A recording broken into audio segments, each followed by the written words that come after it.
Bonjour à toutes et à tous et bienvenue dans cette édition d'information de la mi-journée sur TV Vendée en ce jeudi 14 novembre. Le marché de l'immobilier semble retrouver des couleurs en cette fin d'année, conséquence notamment de la baisse des taux d'intérêt depuis le mois de février. Ces derniers avaient dépassé les 4% en 2023, compliquant les achats surtout pour les primo-accédants. De son côté, le secteur de la construction est toujours au ralenti et la suppression du prêt à taux zéro n'a pas aidé. Alors qu'en est-il de la situation actuelle en Vendée? Louise Viager est allée faire le point. 17 000 € d'économie sur un emprunt, c'est en moyenne ce qu'un acheteur peut espérer pour un bien à 200 000 € avec les taux d'intérêt actuels à 3%. Cette différence relance le marché de l'immobilier. Depuis quelques mois, il y a un frémissement, c'est-à-dire qu'il y a une baisse sur les taux d'intérêt, ce qui fait un petit mouvement supplémentaire pour les acheteurs. Tout ce qui est bien à 150 000 €, il y a de la demande. Je dirais que c'est les biens un peu plus supérieurs, voilà. C'est-à-dire à plus de 200 250 000 €. Depuis le mois de février, les taux d'intérêt ont progressivement baissé. Ils pourraient même atteindre 2,5% d'ici un an. Des changements qui ont un impact sur le marché. Ça a redonné un peu plus d'allant, on va dire, aux primo-accédants, surtout pour l'achat de maison. Achat de maison avec travaux ou achat de maison classique sans travaux. Par contre, pour la construction, on est toujours un peu un peu plus difficile en fait dans la construction, parce que dans la construction, malheureusement, on a perdu le prêt à taux zéro en avril 2024, ce qui fait que pour la construction, on n'a pas retrouvé l'allant qu'on avait en fait malgré la baisse des taux. Après une telle baisse des transactions pendant des mois, puis une baisse des prix, le secteur de l'immobilier est convalescent. Les prix se réajustent en fonction des zones, moins 7% au Sables-d'Olonne, mais à La Roche-sur-Yon, la tendance est à la hausse avec un demi-point en plus. On va retrouver quelque chose qui est cohérent. C'était juste après Covid où c'était moins cohérent parce que les taux d'intérêt pour la reprise avaient été mis très bas. Et donc ça a fonctionné, il y a une vraie reprise, mais ce n'est pas le marché, ce n'est pas le vrai marché. Finalement, le marché aujourd'hui avec 800 000 ventes, entre 750 et 900 000 ventes dans l'année, c'est cohérent. C'est ce qui se passe dans l'année. Quand on était à 1 200 000, on n'est plus du tout dans un marché classique. Le secteur de l'immobilier reste donc optimiste et la tendance devrait se poursuivre. La Vendée reste une terre d'achat avec 72% de propriétaires. Je vous emmène désormais à la Guyonnière, où la mairie déléguée vient d'être inaugurée.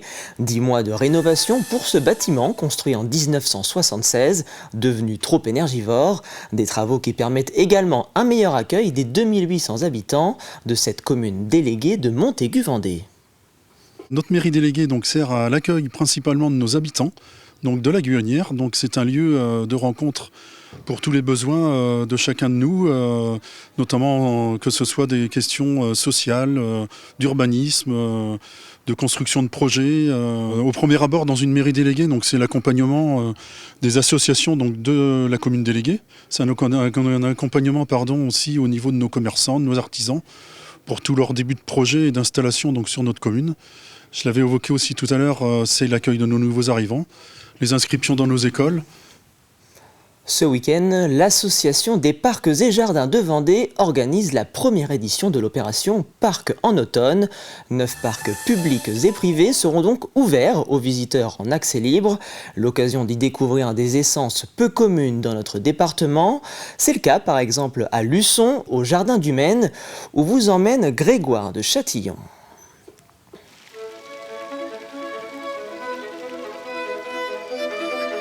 À l'automne, il n'y a jamais de jardin monotone.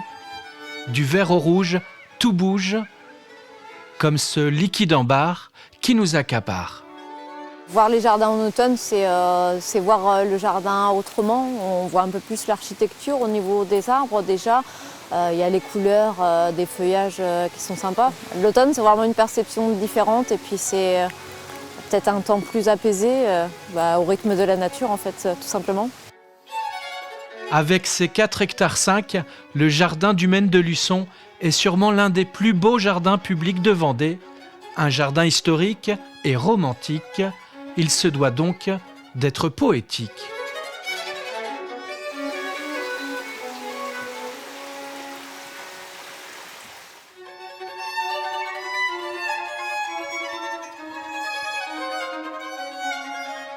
Cette essence que vous découvrez à l'image est une légende. Originaire des montagnes de Chine, c'est un arbre préhistorique. Son nom, le ginkgo biloba. Son feuillage, si caractéristique, va ces prochains jours devenir jaune d'or. C'est un arbre hors du commun. C'est un arbre, on dit qu'il a résisté à Hiroshima. On l'appelle aussi arbre aux 40 écus. Et c'est un très bel arbre avec une forme pyramidale naturelle. Et à l'automne, il prend des belles couleurs très très jaunes comme ça. Et c'est vrai que c'est super beau comme arbre. Avec son harmonie dépaysante, le jardin du Maine de Luçon est un jardin pour les promeneurs et les curieux, et peut-être plus encore, un jardin pour les amoureux.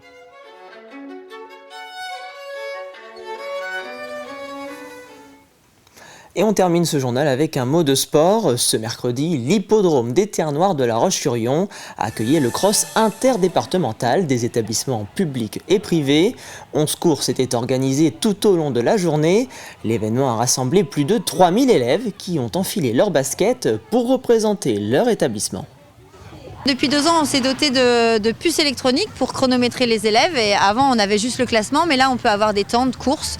Et il y a vraiment des jeunes qui sont performants, qui courent très vite, très bien. Je pense comme ça à une élève, Benjamine, qui va arriver avec presque 200 mètres d'avance sur la deuxième. On se dit, elle survole un peu la course. Ou, voilà, on a quand même des petits exploits comme ça. Ou bien des gens qui vont jusqu'au bout et la victoire s'arrache sur la ligne d'arrivée, quoi. J'ai tout donné forcément. J'étais peut-être 5e au départ et j'ai réussi à remonter dans le petit bois. Petit bois, je suis repassé premier et à la fin, pour pas que l'autre me rattrape, il était à 5 mètres à peu près, je crois. Et du coup, j'ai tout donné pour pas qu'il me rattrape. À la fin, c'était quand même dur, mais sinon, je suis content de moi. Et les meilleurs athlètes auront l'occasion de participer au final régional. Elles sont prévues à Laval le 11 décembre prochain.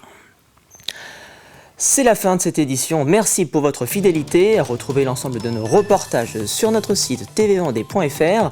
Je vous retrouve à 18 h pour un nouveau point sur l'actualité vendéenne. Passez une excellente après-midi sur TV Vendée.